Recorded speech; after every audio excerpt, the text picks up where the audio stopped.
Hello, my loves. I hope you guys are doing well. Welcome into this reading for the full moon in Pisces. So for those of you who are new, hello and welcome in. It's good to have you here. There is a tutorial video for how to get the most out of my readings. If you want to go check that out, you'll get caught up with all of the fun things that we're going to be doing here and all of the best ways to utilize these readings. It's not necessary, but it's a tool for you to get the most out of these readings. If you want to check that out, you certainly are invited to do that. For those who are not new, hello, welcome back. Thank you for being here. I truly love and appreciate all of you. It's a pleasure and an honor to support you in this way, and I appreciate you, and I'm grateful to be able to help. So let's talk about this full moon in Pisces. So first, what is a full moon? Well, this is when the moon is reflecting the sun to its maximum potential. And this is always the energy of celebration. It's a culmination point. It's an illumination of this sign, this energy, this cycle that we're in. So right now, the celebration energy is all around the zodiac energy of Pisces. So Pisces is the sign of the fish. It's the last sign of the zodiac. It is a water sign, and you can think of it like the ocean through which the entire story goes back into, like everything goes back into the ocean to become one again. And you can also think of it as the womb from which a new life kind of gestates and emerges from. In the zodiac story, the Pisces energy is the end of something and also at the same time the beginning of something. That's why you see the two fish. It's like the fish that's the end and the fish that's also the beginning. So this is what we're celebrating with the fullness of this moon.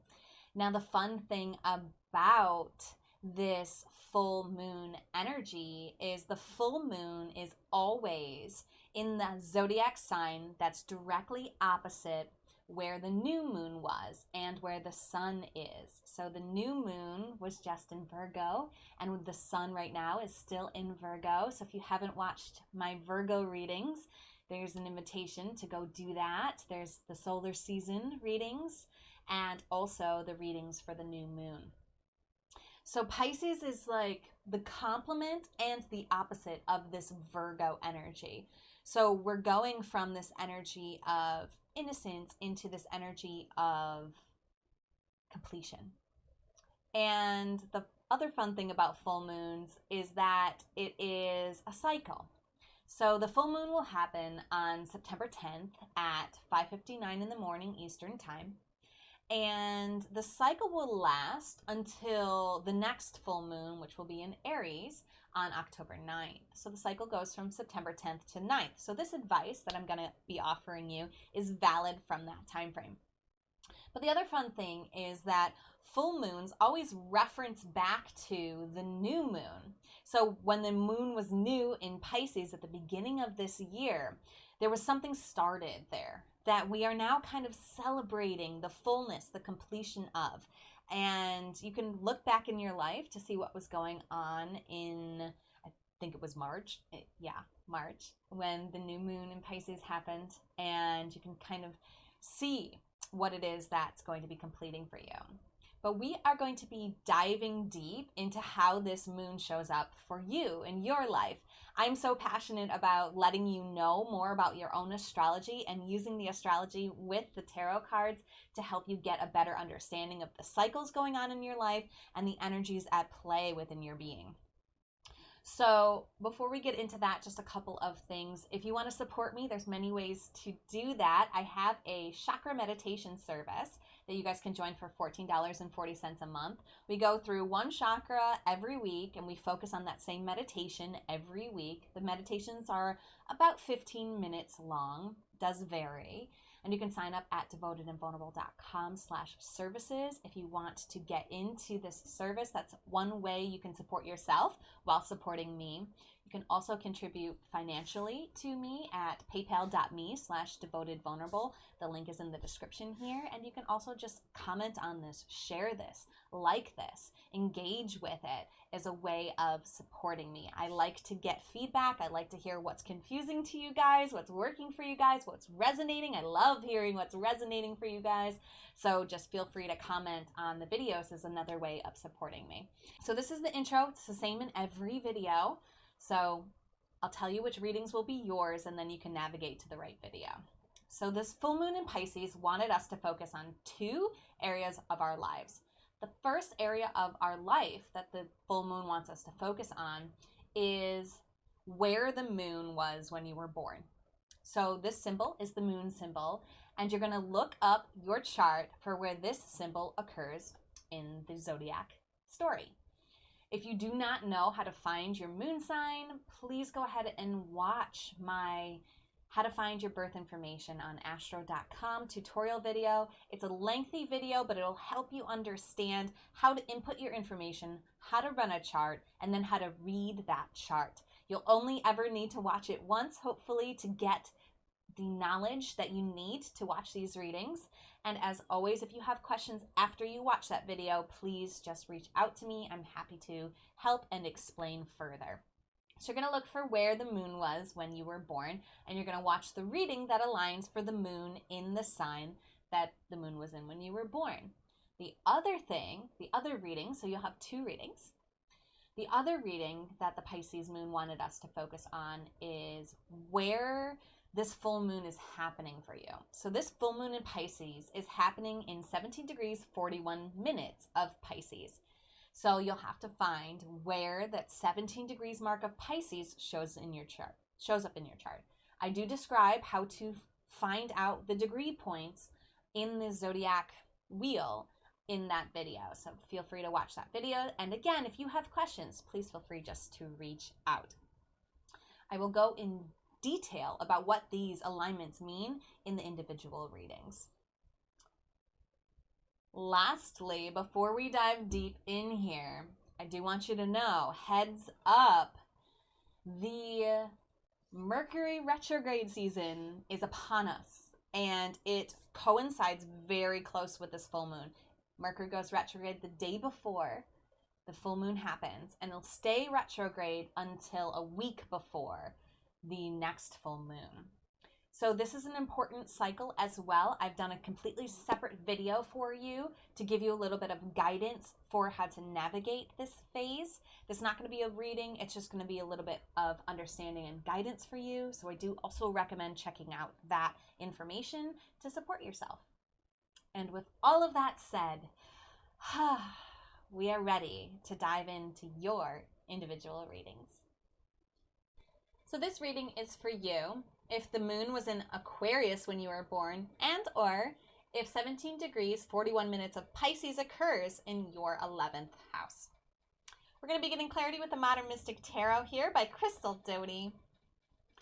And this card is going to be relevant for both of you. So we're going to see what card is here, what energy is completing for you. Here it is. All right.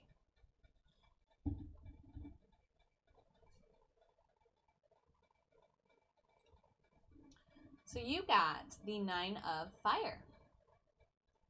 This card is very much the energy of not giving up, being prepared, being persevering, and believing in yourself. So you're coming to an end of a cycle, and it feels like,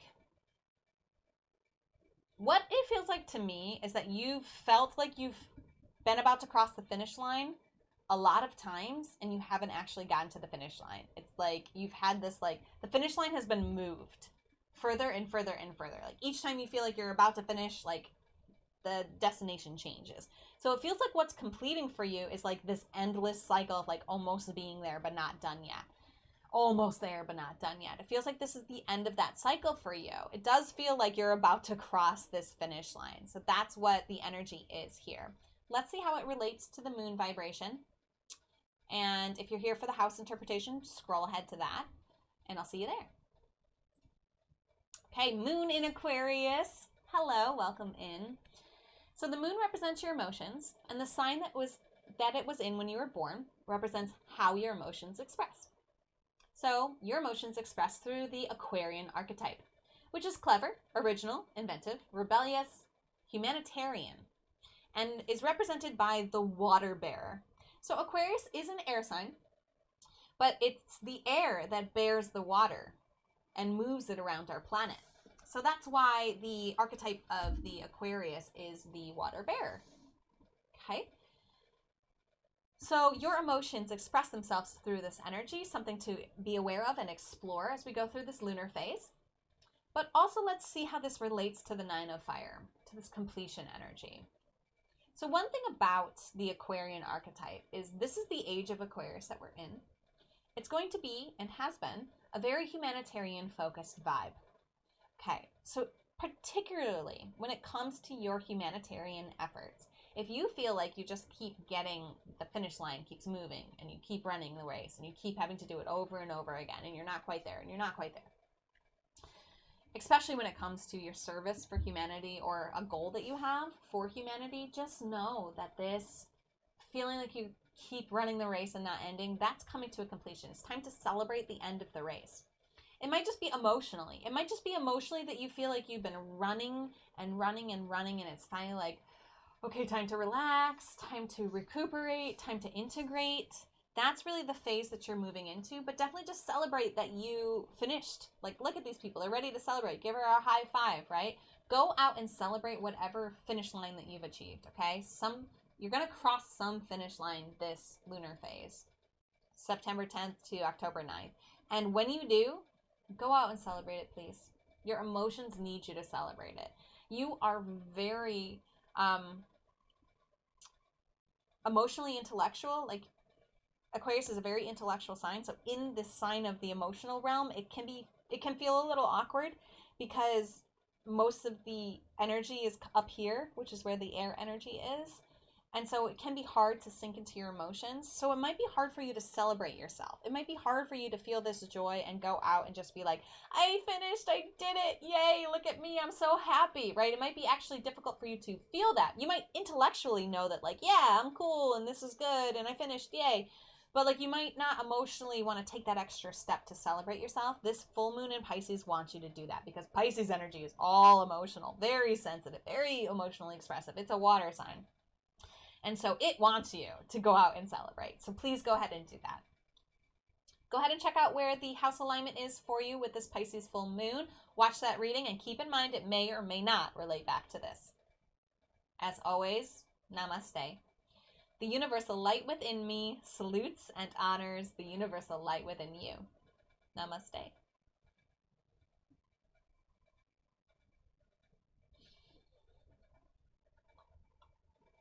All right, Pisces, 17 degrees, 41 minutes in the 11th house. Welcome in. So the house energy is always going to tell us where something is happening in the story that we're creating. So the where for you, the full moon is happening in your 11th house. This house represents your friendships, your community, your charity work, your wishes, your group energies, and your earned income. So somewhere in this house of friendships, you're going to cross that finish line. And you're being invited by this full moon in Pisces to celebrate this. Please go ahead and celebrate whatever finish line you're crossing. Definitely, it feels like for me that there's a group of people involved with this card because there's actually people waiting for her to finish this race. And so maybe, hold on, I need to shift. Maybe you need to shift too. So maybe it's like getting together all of your supporters that have been supporting you on this journey, in this race, so to speak, whatever finish line you're crossing. And maybe you get to invite them to celebrate with you, okay? Maybe it's a bonfire, maybe it's a dinner, maybe it's just a dance party. I don't know. Whatever feels good to you. But definitely get a group of friends together because this is your house of friendship. So really like pull together the people in your life that have helped you to cross this finish line and celebrate with them. Let yourself feel the celebration, gather your community around yourself, and celebrate what you've achieved. It might be a charity thing that you've been doing that you finally finished and achieved. So good work there.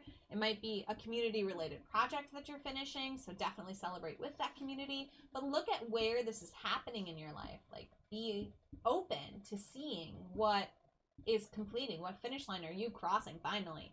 And it might be one that you feel like you've been, like, that the finish line keeps moving and has kept moving, okay? Like I was saying at the beginning. And just, if none of this resonates, at the very least, celebrate believing in yourself. Yeah, because that's a huge, huge superpower, and not everyone's able to do it. And it's a lesson and a journey in and of itself. So if you have started to believe in yourself recently, and the cycle that's completing is you're not believing in yourself, you're like, no, I can do this, and I know I can run that race, and I can cross that finish line, and I can, and I will, and I did. It's time to celebrate whatever that is for you. I don't have much more to add, so I am going to just leave you here. Feel free to comment. Tell me what resonates. Tell me how this is sitting with you. Tell me if you can see this connection here. Let me know if you have questions. And as always, namaste. The universal light within me salutes and honors the universal light within you. Namaste.